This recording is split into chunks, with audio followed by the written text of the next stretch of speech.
In the richest part of the city, beyond the glass towers and flying cars, there stood a giant mansion. It belonged to the famous billionaire, Mr. Karen Hale. He owned planets, factories, and stars, but not peace, because his 6 alien children, all twins, never slept. Born from an expensive union of human and high-ranking Xilerian DNA, the children were beautiful but strange. Each had glowing purple eyes, pale silver skin, and hair that shimmered in the dark. But from the moment they were born, something was wrong. They screamed, cried, and never rested, not even for a minute. Mr. Hale had hired the best doctors from every corner of the galaxy. He paid scientists from Earth, healers from Xilleria, even dream shamans from Zinthor Prime. They all failed. The children would stare into the ceiling, eyes wide, whispering things no one could understand. One day, a poor alien maid named Thara arrived at the mansion. She was from a broken moon, had no education, and spoke very little.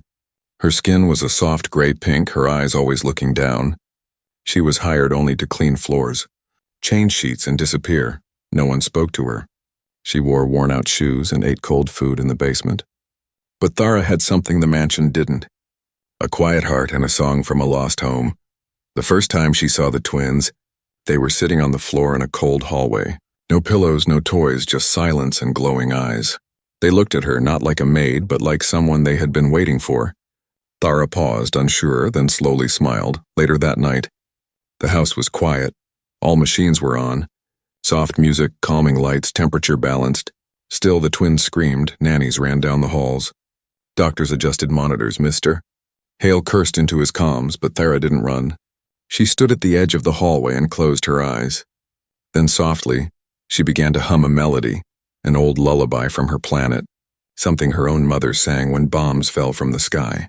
At first no one noticed, but the moment her voice reached the air, one of the twins stopped crying, then another. Then all 6 turned toward the soft sound, like flowers bending toward the sun. Thara kept humming, her voice shaky at first, then stronger. She sat down on the cold marble floor. Still singing, the twins crawled closer, one by one, and sat near her, eyes blinking slowly.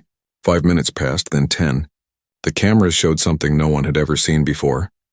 The twins closed their eyes. Gasps echoed in the mansion's control room.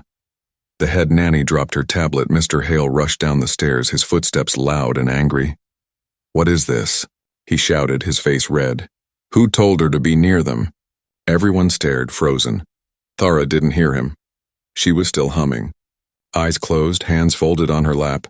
The twins were all leaning on her now, some with heads on her shoulders, others holding her arms. "They're asleep," a doctor whispered, voice shaking. "All 6. Asleep? No, it's a trick," Mr. Hale growled. "Scan them. Check heart rates, brainwaves, everything." The scans came back, all normal, all safe, no danger, no pain, no stress, just sleep, mister. Hale didn't understand. This maid had no tech, no training, no clearance. How did she do it? That night he ordered the cameras to be checked. The AI scanned every second, looking for clues. All it found was a strange frequency coming from Thara's voice. A pattern, one not heard in any known lullaby. The next morning, Thara was called to Mr. Hale's office. She stood quietly, hands behind her back, eyes low. He looked at her for a long time. Finally, he asked, "What did you do?" Thara didn't speak right away. Then, in her soft voice, she said, "I just sang." Mr. Hale leaned forward. "That song, where is it from?" Thara looked up, her eyes wet. "My mother, before the war, destroyed our skies." He frowned, confused. Why would that song work when all else failed? Thara looked at him, her voice barely above a whisper. "Because I listened to their silence, not their screams." That answer shook him more than any science report. And that night he allowed her to sing again. What he didn't know was someone or something was listening too, from the shadows beyond the children's dreams. Something ancient stirred, and it did not like the song. That night, the mansion felt different. No alarms, no screaming twins, no echo of running footsteps in the marble halls for the first time in years. The night was silent, and in that silence, something else began to breathe. Thara sat outside the twins' room on the cold bench near the wall. She held a small piece of cloth in her hands, embroidered with old symbols from her home planet. She didn't know why she had brought it, but it gave her comfort. Inside the room, the 6 children slept in strange peace. The security staff watched the monitors, confused and a little afraid. The sensors picked up unusual energy in the room, faint but growing. One guard whispered, "Do you see that shadow in the corner?" The others laughed nervously, but none looked away from the screen. At midnight, the lights flickered, only for a second, but it was enough. One of the twins, the youngest, stirred. She opened her glowing eyes and whispered something. Thara heard it even through the wall, a whisper in a language she didn't understand. But it wasn't a voice, it was more like breath in her ear from inside her head. She stood quickly, her hands cold, heart pounding. She slowly pushed the door open and stepped inside. All 6 twins lay still, but one, Leah, the smallest, was sitting up in bed. Staring into the dark corner of the room, "Leah," Thara said softly, walking forward. The girl didn't look at her. She kept staring at the corner where nothing moved. Nothing breathed, nothing lived. But Thara felt something, like cold fingers brushing against her skin. "I'm here," Thara whispered and began to hum her song again. The moment her voice entered the air, Leah blinked and turned. She crawled into Thara's arms without a word, resting her head on the maid's shoulder. The room felt warmer again, but only for a moment. Behind her, Thara heard the soft creak of wood, though there was no wood in the entire mansion. She didn't turn, instead she sang louder, her voice shaking but clear. And slowly the air stopped trembling. The next morning, the billionaire arrived early. His hair was messy, his eyes red, he hadn't slept, but this time from confusion, not stress. He stared at Thara, sitting with all 6 children around her, still humming softly. The sunlight poured in through the glass windows like it had never done before. "I want answers, Mr. Hale said to his chief scientist, who stood beside him.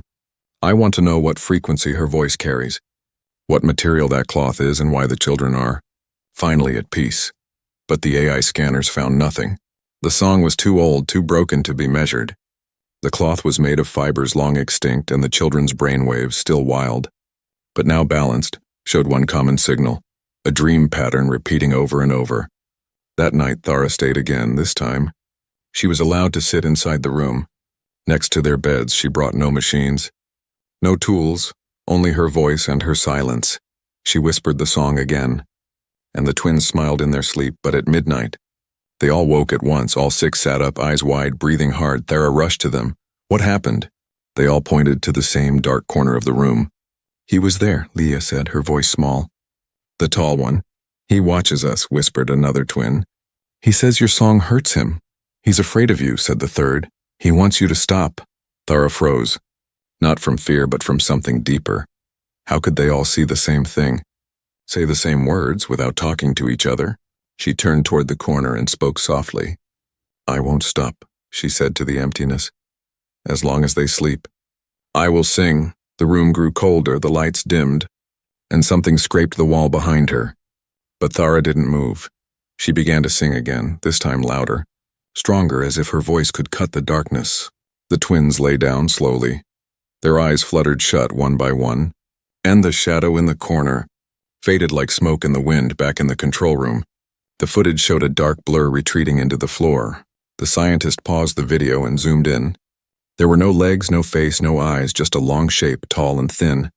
"Sir," the scientist said, turning to Mr. Hale, "this isn't from any species we know, Mr." Hale said nothing. He stared at the screen, then at Thara's calm face on the other monitor, and finally at the cloth in her hands, glowing faintly with each note she sang. "I want her protected," he said quietly. "She's not just a maid anymore." But no one in the mansion knew the truth. Not yet. That the lullaby wasn't just a song. It was a key, and something in the darkness had heard it unlock the door. Mr. Hale was not a man who liked mystery. He built his empire with logic, numbers and machines. If something was broken, he bought better tech. If someone failed, he replaced them with someone smarter. But Thara, this quiet, poor alien maid, was none of those things. She had no degrees, no glowing implants, no perfect speech, and yet her voice had done what no money could. For the 3rd night in a row, his 6 children were asleep. The doctors didn't celebrate, they were afraid. The AI sensors showed that Thara's lullaby was interfering with the mansion's neurofrequency walls. One report said the song was, somehow, waking up something hidden in the house's structure itself. Mr. Hale ordered the scientists to study the melody. They filtered the sound, broke it into data, analyzed every note. After hours of silence, the lead scientist returned, pale and shaking. Sir, he said, that song, it shouldn't exist. What do you mean? Mr. Hale snapped. It's just a lullaby.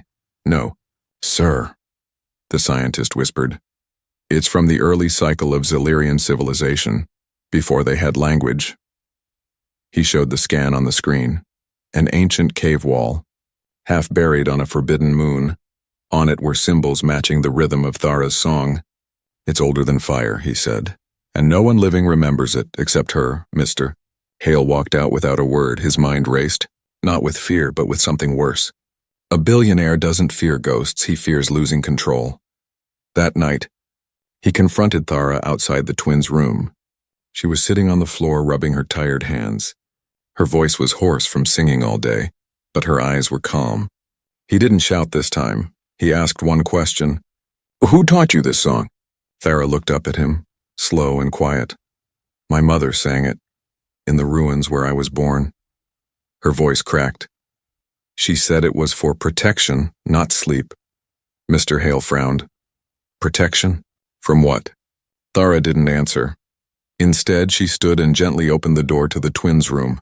All 6 were already asleep even before she sang. But something was different. There were dark marks on the walls. Thin, clawed lines like something had tried to scratch its way out. The guard said no one entered the room. No cameras were tripped, but the twins had nightmares again. And they all woke up screaming one word. Stop. Later that night, when Thara sang, her voice cracked, her throat burned, her hands trembled. And in that moment, the hallway lights shut off again. This time longer than usual in the dark. A whisper came, not from the children, not from her mind. It came from the wall behind her. You should not sing that, it said in a voice like broken glass. You are waking the old hunger. Thara turned slowly. Her body cold, she couldn't see it, but she felt it. A presence older than stars. A shape standing just beyond vision, breathing slowly. I will not stop, she whispered back. You don't belong near the children. Neither do you, it hissed. You carry forbidden sound, do you even know what it means? Thara didn't. She only knew that when she sang, the children stopped crying, so she kept singing, even when the shadows twisted and curled near her feet, even when her own shadow no longer matched her body. The next morning, a message came from the Zilirian High Temple. A robed figure arrived at the mansion, his face hidden behind gold patterns. He walked past security, past scientists, straight to Mr. Hale's office. He spoke only one sentence. She must stop the song. Mr. Hale narrowed his eyes. Why? It works. The priest slammed an ancient book on the table. Inside was a drawing, 6 children surrounded by darkness. One woman singing in the middle. This is prophecy, he said. A voice from the broken bloodline calling the Dream Eater. Dream Eater? Mr. Hale asked, his voice quiet. You mean a creature? The priest shook his head. Worse, an old god. He looked at the screen showing the sleeping twins. It feeds on minds, on dreams, on fears, especially from children. Mr. Hale looked at the footage again. His children weren't just special, they were bait. And Thara's voice wasn't healing them. It was attracting the thing that hunted them, but still. When she sang, they smiled, they rested, they dreamed of stars, not shadows. Mr. Hale felt torn for the first time in his life. Should he stop the only thing that worked, just because it was dangerous? He called Thara that evening. He looked into her tired eyes and said, They say your song is dangerous. She nodded slowly. Yes, I know. Then why keep singing? He asked. She took a deep breath, placed her hand over her heart. Because no one ever sang to me, she said. And I won't let them feel what I felt, mister. Hale looked down for the first time in years. He had no answer, no logic, no money. No machine could match that reason. Outside the mansion, the shadows moved again, but this time they whispered not in hate, but in fear. Because something old had awakened, not a monster, but a mother's voice, and even the dark cannot stand against that. The next night, clouds covered the moon. Rain tapped against the mansion's glass ceiling like tiny warning drums. Inside the children's room, the air was heavy, not with fear, but with something colder, something that watched. Thara sat with the twins once again. They lay in their beds holding hands, afraid to close their eyes, even her song, soft and ancient, couldn't calm them like before. She could feel it. The shadows were closer tonight. Leah tugged on Thara's sleeve. He's angry, she whispered. He doesn't want you to sing anymore. Another twin sat up, tears in his eyes. He said if we dream again, he'll take us where no song can follow. Thara looked at all 6 of them. They were strong children, hybrids of 2 powerful races. But tonight, they looked small like candles in the wind. She knew she couldn't stop singing, even if it meant facing what lurked beyond. She began her lullaby even though her throat ached, even though her heart beat faster with every note. The lights flickered and the window fogged from inside. That's when the scratching started on the walls, on the ceiling, beneath the beds, but it wasn't sound, it was pressure. Like invisible claws dragging across reality. One twin gasped, sitting straight up. "He's inside," he cried, pointing to the closet door. "He's watching through the cracks." Thara stood slowly. Walking toward the closet, she opened it without fear, only resolve. There was nothing inside, just clothes, toys and silence, but her song changed pitch, like it struck something hiding beyond vision. In the control room, the AI alarms lit up. Unusual entity detected, it flashed. But no one could see it. Only one figure moved, Mr. Hale, who stared at the monitors. He clenched his fists, helpless, as his children trembled in real time. Then the camera glitched for just one frame. A tall shape appeared behind Thara. No face, no limbs, just a black, hollow outline and eyes. Not glowing, but leaking darkness. Thara turned slowly, but it was gone, still. Her voice didn't stop. She changed the melody, deeper now. Like a call to something buried long ago. The room pulsed, as if the very air was holding its breath. And then for the first time Thara spoke, not sang. "I see you," she said softly. "I know what you are." The shadows on the walls moved. Twisting like smoke, a whisper brushed her ear. "You cannot stop me. You are small." Forgotten, broken, she stepped forward, between the beds and the corner where the darkness gathered.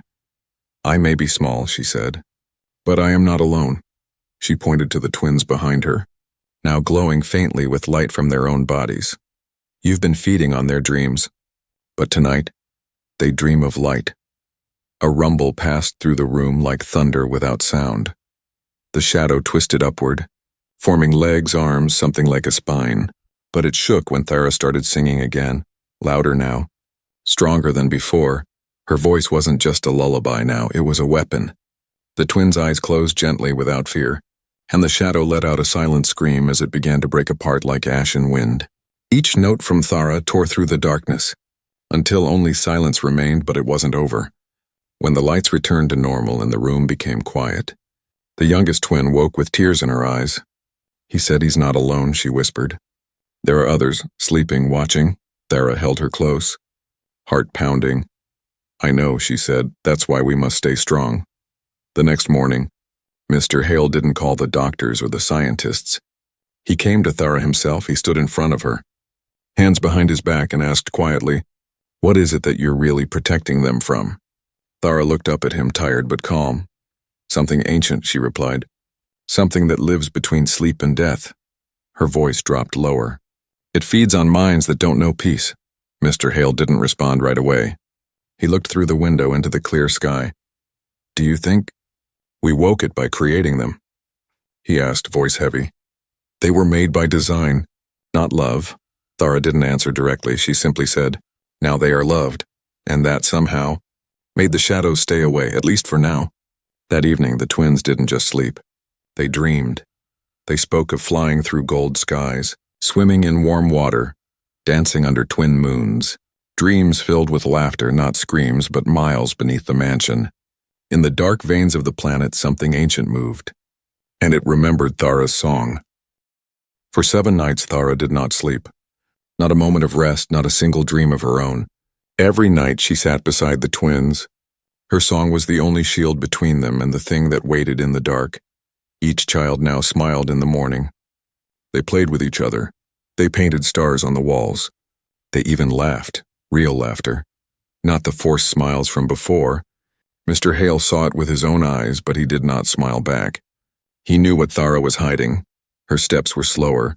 Her shoulders drooped, her voice softer. Her hands trembled every time she poured water or picked up a blanket. The song was eating her. Slowly, gently like fire on dry leaves, the mansion's AI warned him. "Her vitals are weakening," it said. "Human med levels suggest collapse within 48 hours, he called the doctors. But she refused treatment. I can't stop, she said. If I sleep, the shadow will return. One of the twins, Leah, held Thara's hand and cried. Please sleep just a little, she begged. We'll be okay. But Thara only smiled, tired and gentle. Not yet. My little star, she whispered. Not yet. That night, the air in the mansion turned thick. No storm, no weather, but every wall felt closer. The staff complained of headaches. The AI glitched, lights flickered randomly. Even the walls seemed to hum with a low, strange tone. The shadow hadn't returned. But something else had come to watch. A pressure, not from outside but from below. Thara walked down to the children's room like always. She passed the hall of mirrors, every reflection darker than the one beside it. She passed the statue garden, each sculpture cracked just slightly. She reached the door, opened it, and paused. The twins were all standing this time, not lying. They stared at her silently as if waiting for her to fall. Are you okay? Leah asked, voice small. Thara smiled, but her knees shook. She stepped in, sat beside them, and began to sing. But the first note cracked in her throat. She coughed, held her chest, then tried again. The second note barely came out. It was broken. Like glass underfoot, still she continued note by note. The children slowly laid down, trusting her. The shadow didn't return, but the cold did, and this time, it wasn't in the room, it was inside her. Thara felt her chest tighten, her eyes blur. She kept singing. Even when blood touched her lips, the twins couldn't see it. She wiped it quickly. Smiled again. I'm all right, she whispered. Sleep now. Then her vision darkened, not from the room, but from within her own mind. She sang the last note of the lullaby, and before it faded, she collapsed. Her body hit the floor quietly, like a leaf falling in silence. The mansion's alarm triggered at once. Red lights pulsed. Sirens echoed down the halls. The AI shouted, Vital signs down, room 7B, emergency response activated, mister. Hale ran down himself, barefoot, no coat, panic in his breath. He burst through the door to see the twins crying around Thara. She was still breathing, but barely. Her body cold, her lips pale, her voice silent. The medics rushed in, but their scanners failed. The readings were impossible. Heart slowing, but brain still active. She's dreaming, one of the doctors said, stunned. But she's awake, her eyes are open, another whispered. Mr. Hale knelt beside her, her hand twitched, and she muttered something. He leaned close and heard only a few broken words. Don't let them follow me. Before he could speak, the air in the room changed again. All 6 twins screamed at once, pointing to the ceiling. She's falling, one shouted. She's falling into the dark place. She left her voice behind, cried another. The monster will find her. The mansion AI shut down without warning. All lights went out, backup power failed. In the pitch black, something moved. Heavy, slow, crawling not on the floor but on the walls. It wasn't a shadow this time. It was the dream itself leaking out from Thara's body, mister. Hale grabbed a torch and held it toward her. But the light bent away, like it didn't want to touch her, and then, from Thara's lips came a sound, not a song but a whisper. A whisper not in her voice, but in the voice of the creature she once silenced. I see you now, it said through her. You came to me, so I welcome you. The twins screamed louder, holding each other. One of them shouted, Bring her cloth, the one she sings with, mister. Hale rushed to the side table, grabbed the old woven cloth she always carried. He wrapped it around her hands and whispered, Please, come back. Then the whisper stopped. Her eyes closed gently, and her lips moved again, this time with her own voice. Soft, weak, but hers. The cloth glowed faintly, and the air calmed. The lights returned. The sirens stopped, the pressure lifted, but Thara did not wake. She's trapped, the doctor said quietly. Somewhere between waking and dreaming, Mr. Hale stood slowly, looking down at her like he had never seen her before. Not a maid, not a worker, but something more. She sang them to peace, he said, and now, she's the one who needs saving. But no science, no money, no power could pull her back. Not yet, because Thara wasn't just resting. She was fighting the dream monster alone. The mansion was silent, not peaceful, not calm, just quiet. Like a deep breath before something breaks, Thara lay still in the medical room, eyes closed, hands wrapped in her old cloth. Machines surrounded her, blinking with confused signals she was not in a coma. Her heart beat slow but steady. Her brain activity was stronger than ever. But she didn't wake, she had fallen. Somewhere else, the scientists were lost. We've never seen a pattern like this, one whispered, staring at the monitor. She's not dreaming. She's walking. Walking where? Mr. Hale asked, voice flat. No one had an answer, but the twins did. She went to the dream, Leah said softly, holding her brother's hand. To save us from the monster that watches through cracks. She didn't fall asleep, another twin added. She crossed over. Mr. Hale stood at the center of the room, staring down at the woman who once mopped his floors. Now she was the only one fighting something even he couldn't buy or destroy. And he knew one thing. He couldn't leave her there alone. He turned to his lead researcher. Is the portal ready? The man froze. Sir, you can't be serious. No one has tested it on a human mind. It's unstable. It could kill you. Mister. Hale didn't blink. She gave her life for my children, he said. I'll give mine to bring her back. Deep beneath the mansion, in the hidden lab once used for neural testing, a machine hummed softly, like a beast waiting to be awakened.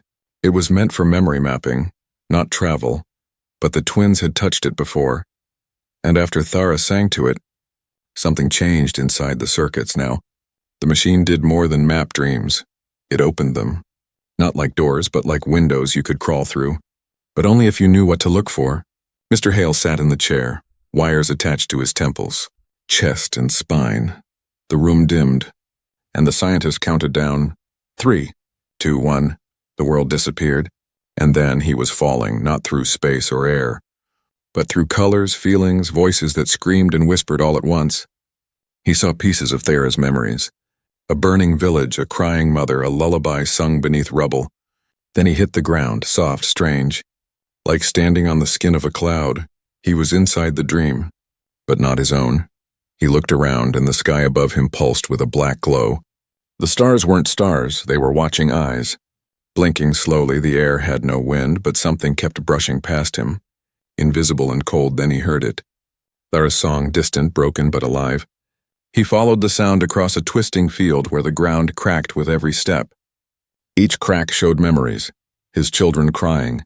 Thara wiping tears the first time one of them smiled, then he saw her, standing in the middle of the field, her back to him, singing with a voice so weak it trembled. But still, she sang. A tall shadow circled her, moving like smoke. It spoke in 100 voices, none kind. She is mine now, it said. She chose to come here, Mr. Hale stepped forward. No, he said. She came for them, and now I'm here for her. The shadow laughed.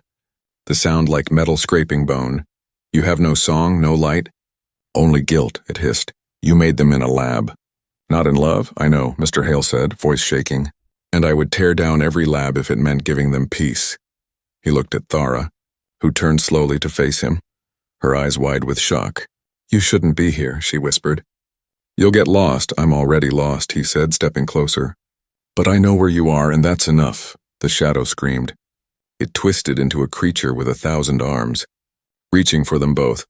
But then Thara lifted her hand, the old cloth glowing bright gold in her grip, and she began to sing, louder now, not just to comfort, but to fight. Mr. Hale stood beside her, holding the cloth with her, his voice joining hers, off-key, rough, human, but real. The creature howled, its arms turning to ash, its body cracking like glass. You do not belong here, it cried. But the song does, Thara said, her voice shining like fire in the wind. And now, he sings it too. The world began to collapse around them. Not in fear, but in release. The clouds faded, the eyes closed. The stars returned to being stars, Mr. Hale felt his body pulled upward. He held Thara's hand tightly, refusing to let go. Time to wake up, he whispered, and then the dream ended. In the real world, the machines beeped once. Thara gasped and opened her eyes. Mr. Hale blinked, coughing hard, then smiled through the pain. The room filled with light. The twins rushed in, surrounding Thara with hugs and tears. You came back, Leah cried. And you brought him, said another, pointing to Mr. Hale. He dreamed for the first time, Thara smiled. Holding their hands. Yes, she whispered. And I didn't have to sing alone anymore. But the dream had left a mark. And in part 7, the galaxy would feel it. The mansion changed after that night, not just the lights, not just the walls, but the feeling inside. For the first time in years, there was laughter in the halls. And the twins slept each night without fear. Thara walked slowly now, but with light in her eyes. She still hummed when she worked, but the haunting urgency in her voice was gone. Her song had become what it was meant to be, gentle. Safe healing, mister. Hale no longer gave orders from behind glass walls. He sat at the breakfast table each morning, listening to his children's dreams. They told him about the stars they flew through, about the mountains of light they climbed in their sleep. Once he would have called those dreams nonsense. Now he listened like they were precious stories, because he had seen what waited in dreamless sleep. And he never wanted them to return to that darkness. Thara's cloth, the glowing woven piece from her childhood, was now framed and kept in the nursery. It didn't glow anymore, but it didn't need to. The light was now inside the children. News spread across the city. The billionaire's cursed twins were no longer broken. Doctors demanded reports, scientists requested scans. But Mr. Hale refused them all. It wasn't medicine, he told the media. It wasn't technology. It was a voice, he said. A voice that chose to sing even when it was trembling. A few called it luck. Others called it nonsense, but soon, something strange began to happen. Other children across the stars, those suffering from sleeplessness, night terrors, trauma, began asking for Thara's song. Hospitals broadcasted her lullaby across recovery rooms. Orphanages played it during lights out. Even spaceports played soft versions of it in waiting areas, and wherever the melody touched. Calm followed. It wasn't magic. It wasn't science. It was something older, something the galaxy had forgotten, until a poor maid remembered it. The Zilirian High Temple sent an envoy, not to silence her, but to bow before her. They brought her a new cloth hand-woven by ancient hands. Your voice, the priest said, reminded us that songs were once prayers, but not everyone was happy far away on hidden planets. Creatures stirred in the shadows. They had fed on fear, on broken sleep for generations, and now one song had cut through their feast. Some called it the tearing, a silent war across the dream world, where fear began to lose and hope started to sing louder. It started with one voice, but others began to rise. Back in the mansion, Thara watched the twins grow stronger. They didn't just sleep now, they dreamed big. One said she wanted to build homes on empty moons, another whispered, I want to teach other children to dream safely. Mr. Hale came to her one evening. The stars above the mansion glowed gold through the open skylight. He sat beside her, quiet, respectful, not as a boss, but as a man who had been changed. Thank you, he said. Not just for saving my children, but for saving me. Thara didn't reply with words. She hummed a soft note, one he had heard in the dream. He closed his eyes and let it carry him. For a moment, he forgot he was rich, or powerful, or broken. He was just a father. Listening to a lullaby later that week, Thara received a message from the stars, an invitation, a request to visit the Council of Worlds to share her story. Not as a servant, but as a voice of peace. She smiled and declined. I've already shared it, she said gently. The twins sing now. They are the story. That night, Leah sang her younger brother to sleep. Her voice was small but strong. The old melody carried into the sky and far. Far away, on a cold world covered in mist, a child stopped crying for the first time. The dream monster was not gone, but it was no longer fed. Because now, across the galaxy, songs were returning, and no monster could stand against a mother's voice, multiplied by millions. In the nursery, Thara finally allowed herself to rest. She lay down on a soft cot near the twins' beds, and as she drifted into sleep, one of them whispered, Don't worry. If anything comes, we'll sing for you. Her eyes fluttered closed, a tear slipping down her cheek. Not from fear, but joy, because the song had passed on, and the galaxy would never be silent again.